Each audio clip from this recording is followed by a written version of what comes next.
Out there in the cold, getting lonely, getting old, can you feel me? Hey you, standing in the aisles with itchy feet and fading smiles, can you feel me? Hey you, don't help them to bury the light. Ettore è un bambino meraviglioso, però questi figli così speciali cambiano la vita della famiglia, di tutta la famiglia, dai fratelli, i genitori prima di tutto, i nonni, i parenti, perché è una disabilità molto grave che coinvolge tutto il nucleo familiare e tutto il nucleo familiare deve collaborare alla riabilitazione e al trattamento di questi bambini speciali. Ecco, cambia tutto, nel senso che molto spesso i genitori devono essere un po' degli educatori, devono fare un po' terapia con i loro figli, perché la terapia per essere efficace deve essere a 360 gradi. I fratelli lo stesso devono limitare dei comportamenti, devono sapere anche come trattare questo loro fratello che non è come loro effettivamente, e quindi devono anche fare delle rinunce. Noi come genitori dobbiamo fare delle rinunce, dobbiamo trovare dei compromessi nella vita di tutti i giorni, soprattutto per poter arrivare che questi nostri figli riescano a fare delle cose tra virgolette normali, quindi cercare di fare il più possibile, di rendere l'ambiente, rendere la vita il più possibile adatta a loro.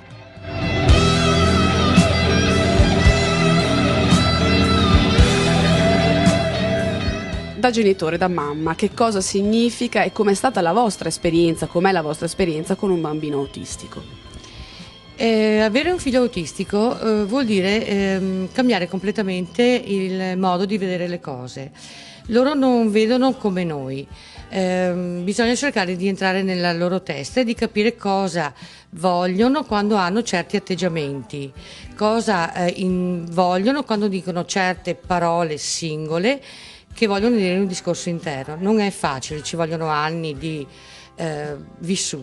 questo vissuto, e viene coinvolta tutta la famiglia. Io all'inizio, quando verso l'anno e mezzo, 2 anni, mi sono resa conto che mio figlio aveva qualcosa che non andava e non riuscivo a capire cosa, io mi sono sempre definita vagabonda, perché ho cercato tante strade, spendendo anche tanti soldi.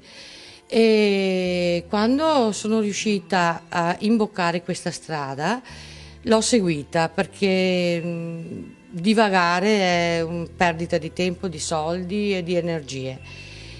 La nostra associazione, per fortuna, cioè frequentando questa associazione, si riesce anche ad avere un confronto con gli altri genitori, e quindi si hanno dei consigli, dei suggerimenti, ci si confronta, come ho detto prima, e è un sollievo. Mentre dormi ti proteggo.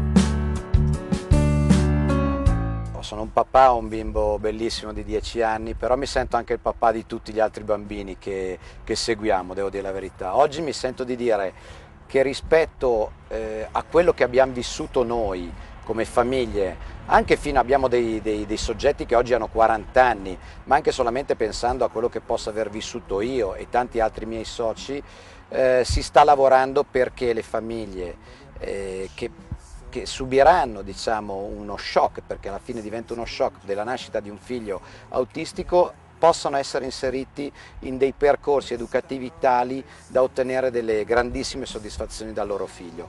Quindi questo è quello su cui noi ci stiamo impegnando quotidianamente, e siamo convinti che rispetto a qualche anno fa sono stati fatti dei passi importantissimi, e l'augurio è proprio questo, di riuscire ad arrivare a dei livelli per cui questi ragazzi vengano inseriti in dei percorsi tali che quando saranno maggiorenni potranno avere un'inclusione sociale meravigliosa. Tu che sei nei miei giorni. Laura, Wanda, Mario. Storie di famiglie con bambini autistici, storie di fatica, disorientamento, tenacia e associazionismo che dà forza. In Italia i malati di autismo sono circa 400.000, molti dei quali bambini.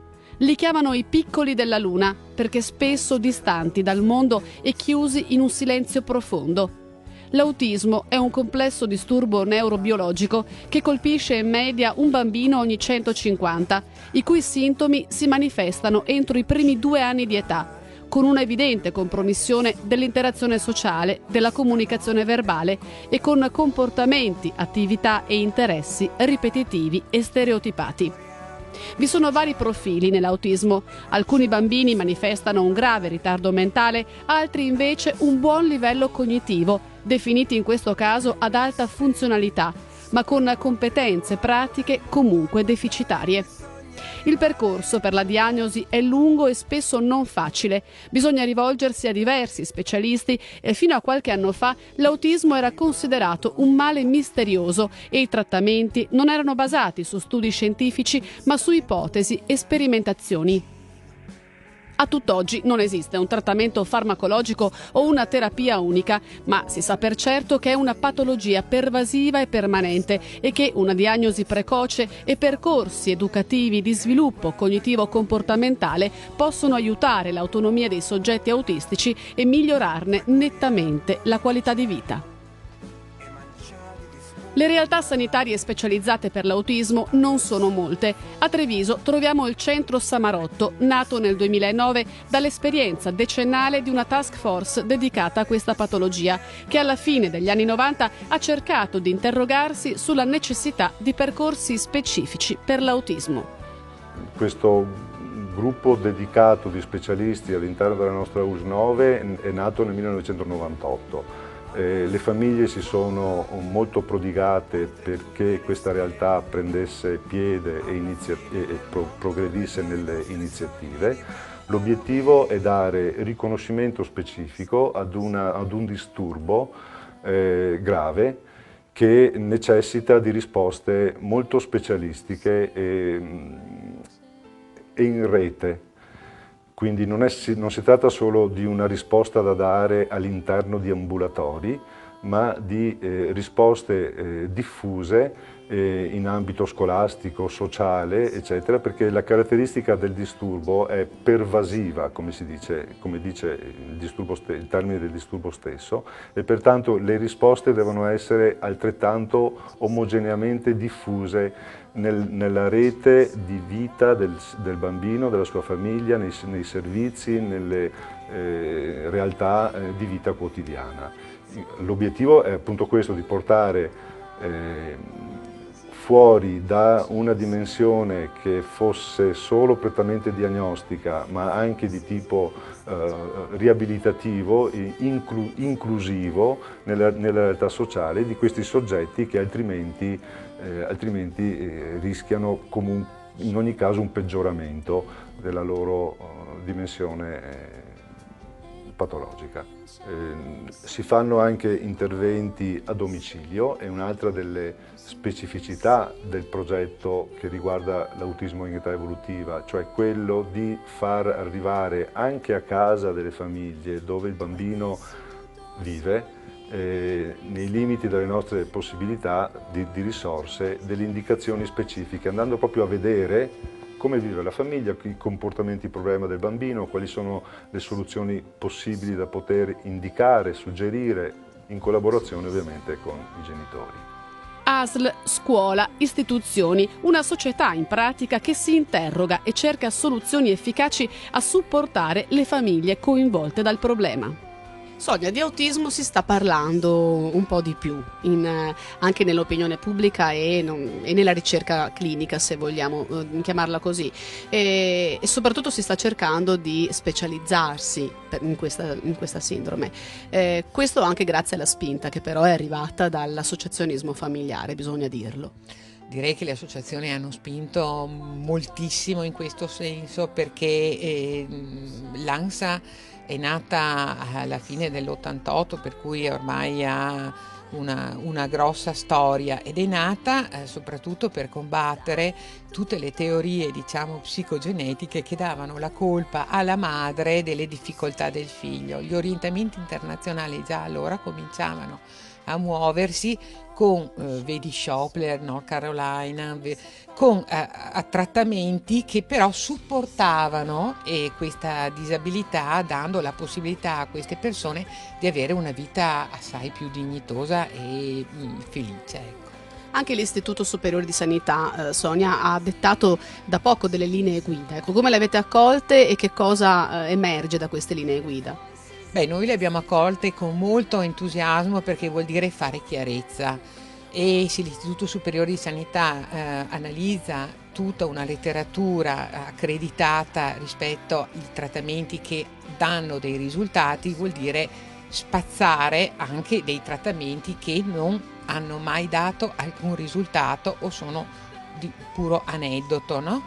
Tipo, per fare qualche esempio? Beh, addirittura tutti i trattamenti psicodinamici, che sono trattamenti solo di relazione familiare, oppure trattamenti come anche la comunicazione facilitata, dove viene praticamente addirittura sconsigliata, trattamenti come camera iperbarica, chelazione, diete e quant'altro, perché tutte queste cose vanno inquadrate invece sulla qualità, proprio sulla salute della persona. Beh, nella linea guida 21 si auspica soprattutto la diagnosi precoce, che è indispensabile per attivare proprio un trattamento durante la maggiore plasticità del cervello del bambino, che lo aiuti a compensare le sue difficoltà, per cui vengono indirizzati a trattamenti tipo l'ABA, che è un trattamento che ha una forte matrice comportamentale,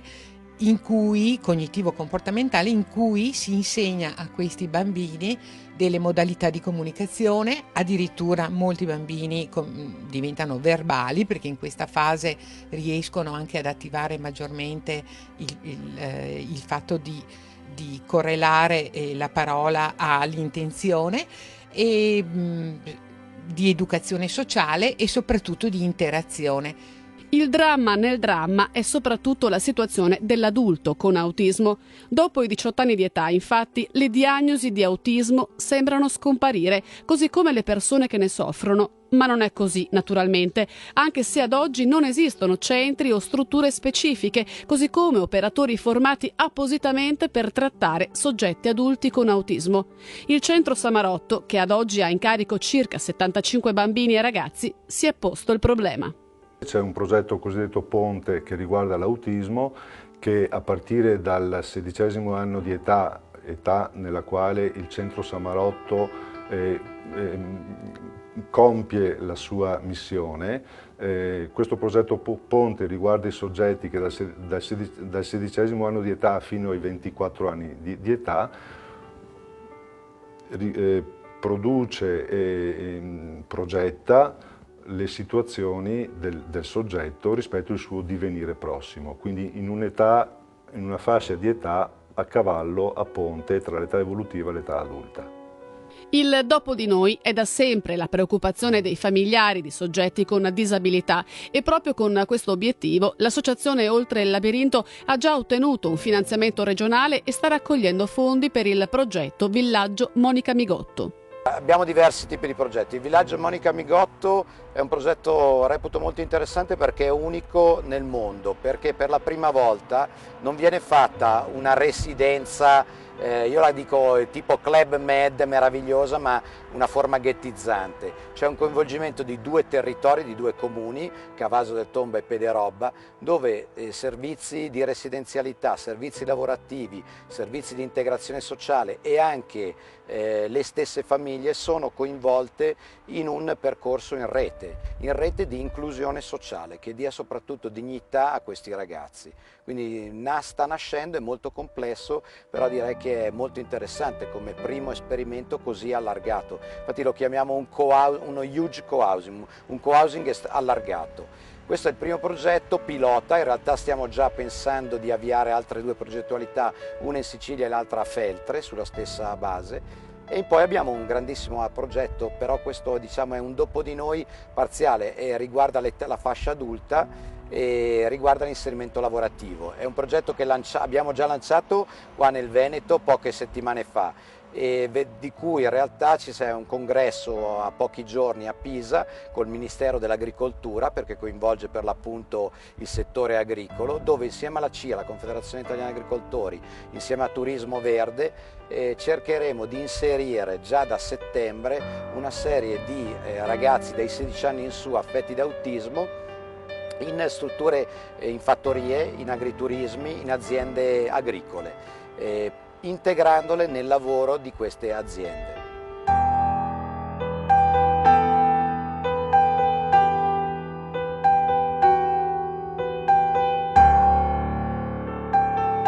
E c'è chi già sperimenta quotidianamente spazi e luoghi specifici adatti a bambini e ragazzi autistici, come l'Orto di San Francesco, una vera e propria oasi educativa alle porte di Treviso. 8 famiglie, con pazienza e immenso amore, hanno strutturato luoghi e attività per agevolare il più possibile l'autonomia dei propri figli speciali, con il supporto di un'equipe di professionisti.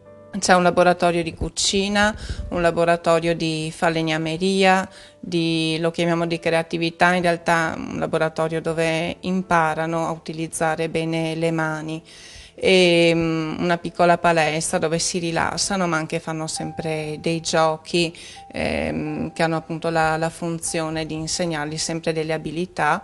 Un laboratorio di attività individuali dove magari possono imparare nuove competenze ma anche si rilassano facendo delle attività che già sanno svolgere. Poi c'è anche un laboratorio di apprendimento dove apprendono anche nuove abilità cognitive. E poi all'esterno è tutto sempre strutturato in maniera molto chiara, con una piccolo angolo con gli animali, un piccolo orticello dove anche lì sono aiutati a imparare in autonomia a svolgere delle attività. A volte anche non capiscono il significato di quello che vanno a fare, però il poter apprendere a svolgere delle attività in sequenza nella vita per loro è sempre un qualcosa che punta all'autonomia. Crescere e poi morire, evoluzione di quale specie? Andrea, quindi quello che serve è non andare avanti meccanicamente e in maniera sicura come facciamo noi, che non ci poniamo neanche il problema, ma scomporre le cose in molte più piccole azioni che quindi diventino per loro più facili.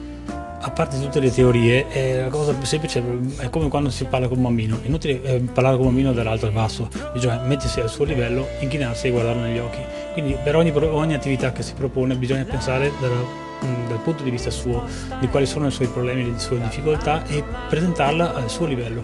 Quindi se non riesce bisogna scomporla, bisogna ridurla. Se va in crisi perché chiediamo troppo.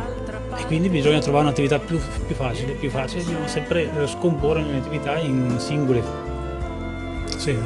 azioni che possa comprendere. Se lui non parla, non posso parlargli, devo usare un'altra modalità, le immagini. Se uno ha paura, è importante avere una sequenza che possa dare prevedibilità alle cose e quindi sa dopo questa attività cosa trovo dopo. Adesso qui all'interno dell'Orto di San Francesco sempre la nostra equipe lavora cercando di sfruttare ogni momento perché possono imparare delle nuove competenze. Questo lo stiamo facendo anche in rete con la scuola, con il territorio, nonostante i ragazzi stiano qui solo nei fine settimana e nei periodi di vacanza quando la scuola è chiusa, si cerca di lavorare proprio aprendo anche nuove prospettive. La maggior parte dei ragazzi hanno dai 13 ai 15 anni, adesso stiamo anche creando una nuova possibilità di inserimento lavorativo con la collaborazione di 2 strutture qui nel territorio che hanno intanto cominciato ad accogliere un ragazzo che va a fare dei piccoli lavori in un bar che in realtà sono ritenuti delle attività educative, perché è vero che si pensa sempre al lavoro come una cosa futura, ma non possono questi ragazzi che hanno un ritardo mentale così grave e la compromissione dell'autismo pensare che gli si insegnerà a lavorare ai 18 anni, quindi qui tutto viene organizzato in maniera tale che possa dare una prospettiva futura. Anche la collaborazione di queste persone nel territorio ci stanno aiutando a sperare che realmente questo diventerà una realtà. Dall'altra parte cielo.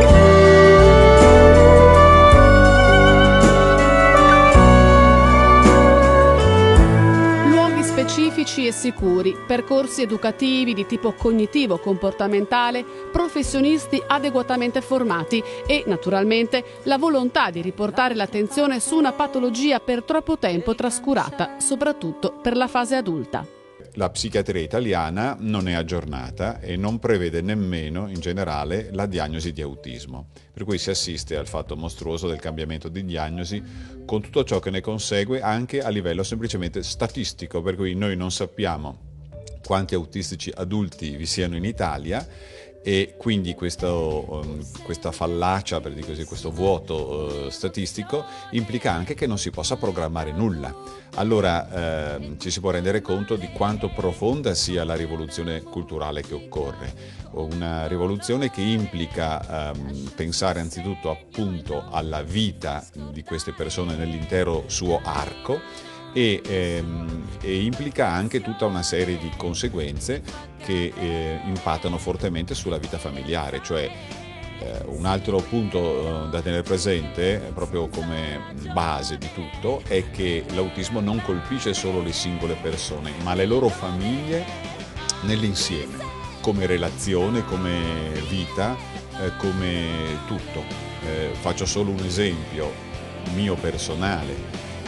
Della mia famiglia, noi da alcuni anni non siamo più in condizione di andare in vacanza, di prenderci una vacanza, perché la gestione di nostro figlio, per quanti miglioramenti siano stati ottenuti, rimane altamente problematica. Adesso è un ragazzo di 13 anni che farà tra poco i 14, atletico, forte, velocissimo nei movimenti, vivacissimo e però con un quoziente di intelligenza molto basso ed è tutto averbale, quindi non parla, non c'è neanche una parola e i suoi comportamenti sono spesso imprevedibili, con conseguenze anche sulla sua sicurezza, dato che non ha il senso del pericolo. Potete immaginare quali siano le difficoltà che una famiglia come la mia incontra nel portare il proprio figlio in situazioni sociali, in vacanza, in spiaggia, in luoghi in strada, in luoghi in cui vi siano pericoli e che lui non è in grado di decodificare. A queste domande tenta di dare risposta anche il tavolo regionale sull'autismo, che raggruppa associazioni, istituzioni, medici per trovare insieme proposte adeguate ai bisogni dei ragazzi e delle loro famiglie. E tutto questo ci aiuta a comprendere il problema dell'autismo. L'autismo ha la capacità di distruggere le famiglie, cioè un ragazzo autistico in casa difficilmente reggono i genitori e sono bravissimi quelli che ce la fanno, perché è molto difficile da gestire.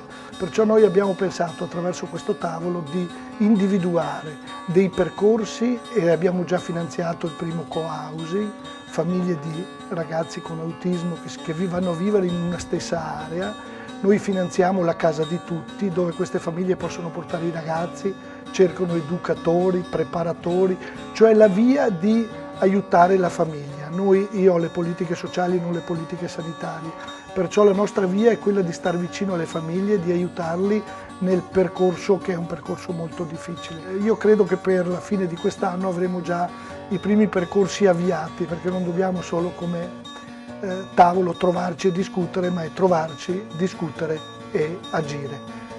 Il co-housing è la prima scelta che abbiamo fatto, quello di questo gruppo di persone che si trovano, ma poi ci sono molti altri percorsi che stiamo avviando. Noi da anni destiniamo una cifra che è circa i 500.000 euro perché le famiglie potessero procedere su dei metodi, vedi il metodo HUB, il metodo DOMA, tutti i metodi che arrivano dall'America, dalla Germania, dall'Italia, ognuno poi sa, nella speranza cerca sempre qualcosa di nuovo.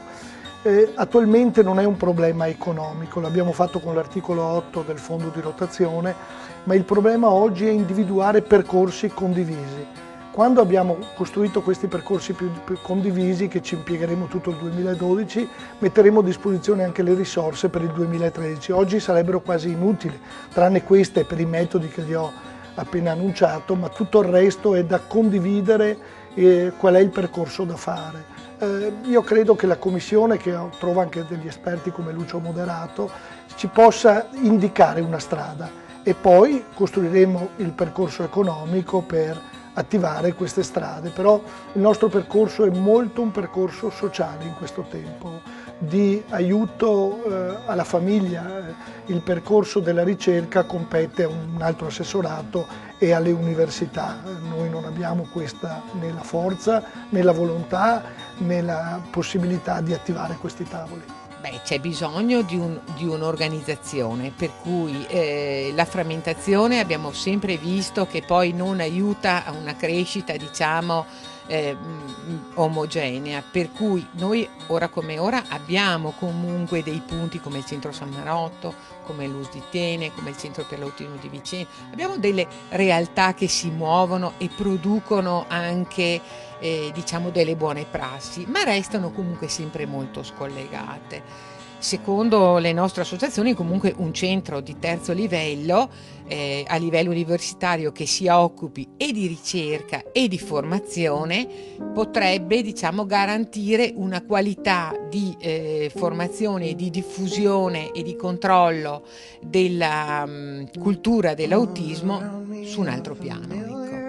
Occorrerebbero idee più chiare di quelle che ci sono, occorrerebbe anzitutto fondare il proprio programma anche a livello politico e amministrativo sempre sulla scienza, su quello che la scienza ci dice. La scienza ci dice attualmente che l'unica cosa che si può realmente fare in termini positivi per i bambini autistici è una educazione di tipo cognitivo-comportamentale e il più possibile precoce. Questa educazione costa. In generale i costi implicati all'autismo sono alti. Bisogna decidere se lo Stato italiano intende essere giusto nei confronti di questi suoi figli, diciamo, che non devono essere figli di un Dio minore, e quindi se ritiene di dover allocare nei confronti dell'autismo delle risorse adeguate.